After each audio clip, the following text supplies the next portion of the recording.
Kembali di Breaking News Kompas TV, saudara tadi sudah kita simak sama-sama bahwa ada perbincangan di Mahkamah Konstitusi. Rekan saya Adis Larasati tadi berbincang dengan pakar hukum tata negara, Profesor Juanda, yang mengulas soal petitum yang diajukan oleh pemohon, yaitu Capres-Cawapres Anies Baswedan dan Muhaimin Iskandar dengan pihak terkait dalam hal ini tim hukum dari Capres-Cawapres Prabowo Gibran yang sama-sama akan membuktikan bahwa ada tidaknya dugaan pelanggaran ataupun dugaan kecurangan pemilu yang mengubah hasil pemilu presiden 2024 yang sudah ditetapkan oleh KPU.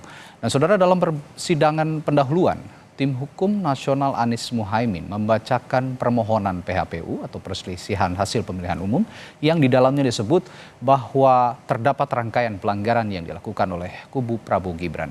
Pelanggaran berupa intervensi kekuasaan melalui bantuan sosial yang membuat suara Prabowo Gibran melejit dalam waktu yang singkat.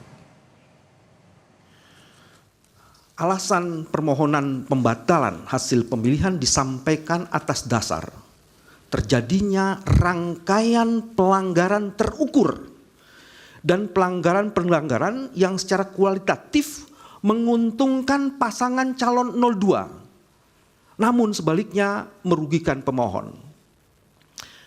Hasil pemilu berdasarkan rekapitulasi yang ditetapkan oleh KPU melalui SK KPU dikemukakan urutan perolehan suara. Tidak kami bacakan. Hasil perhitungan suara untuk 02 di atas diperoleh dengan cara yang melanggar azas pemilu dan prinsip penyelenggaraan pemilu bebas, jujur, dan adil. 3 azas itu dilanggar secara serius oleh mesin kekuasaan. Mulai dari pelibatan lembaga kepresidenan, dukungan Presiden Joko Widodo, pelumpuhan independensi penyelenggara pemilu, manipulasi aturan persyaratan pencalonan, pengerahan aparatur negara, dan penyalahgunaan anggaran negara atau bansos yang disalahgunakan untuk menggerakkan mesin pemenangan paslon 02 yang calon wakil presidennya secara jelas adalah anak kandung dari Presiden Joko Widodo. Fakta hukum bahwa dukungan Presiden Joko Widodo dapat dimaknai sebagai manifestasi dari sikap dan perilaku patronasi yang mensugesti peran para menteri di kabinetnya untuk memberikan dukungan terbuka dan di sebagiannya bahkan ikut terlibat secara intensif di dalam kampanye untuk mendukung putranya sebagai calon wakil presiden.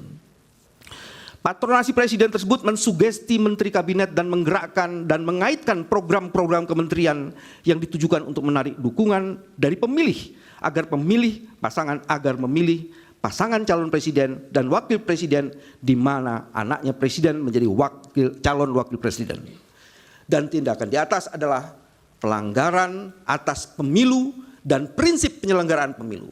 Kesemuanya dapat dikualifikasi dan dikategori sebagai election fraud, tindak kecurangan dan pelanggaran pemilu. Dukungan Presiden Jokowi merupakan berupa penggelontoran dan pengalokasian sejumlah dana dengan tujuan pemenangan paslon 02 bisa dikualifikasi sebagai pork barrel politics. Tindakan Presiden Joko Widodo itu dapat dikualifikasi sebagai penyimpangan dana insentif negara untuk publik yang digunakan sebagai transaksi politik pemilu dan ditujukan untuk mempengaruhi pemilih. Tindakan tidak netral Presiden Joko Widodo telah terbukti menguntungkan calon tertentu dengan melonjaknya suara paslon 02 secara drastis setelah melalui operasi pengerahan sumber daya negara. Sebelum Agustus 2023, Prabowo Subianto menurut survei berkisar di angka 24,6% Oktober 2023.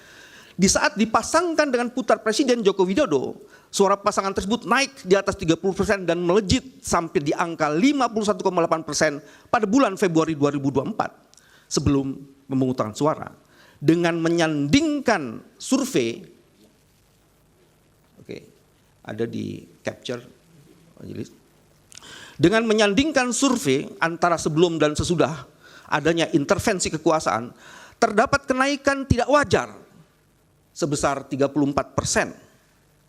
Hanya dalam kurun waktu 5 bulan terhitung sejak Oktober 2023 sampai dengan Februari 2024. Ini sesuatu yang sangat luar biasa, menunjukkan ada intensi kecurangan yang dahsyat. Pelanggaran berupa pelibatan lembaga kepresidenan untuk kepentingan Paslon 02 nampak dan terbukti dari kampanye terselubung oleh Presiden Jokowi dalam berbagai kunjungannya. Ini nanti akan kami jelaskan di bagian lain. Yang disertai dengan pembagian bansos di provinsi yang menjadi area operasi adalah wilayah di mana Prabowo Subianto ternyata memperoleh suara rendah pada pemilu 2014 dan 2019 dengan sasaran pemilih diperkirakan 27 juta. Ini juga nanti akan kami jelaskan captionnya. Tapi sebagai informasi, itu di daerah yang paling bawah itu adalah kunjungan Pak Joko Widodo. Yang paling bawah di Jawa Tengah ada 1, 2, 3, 4 lebih dari 15. Dan di daerah-daerah itu bansosnya luar biasa, intervensi terhadap aparaturnya juga luar biasa, dan kenaikan perolehan angka Paslon 02 juga luar biasa. Jadi berdasarkan riset ini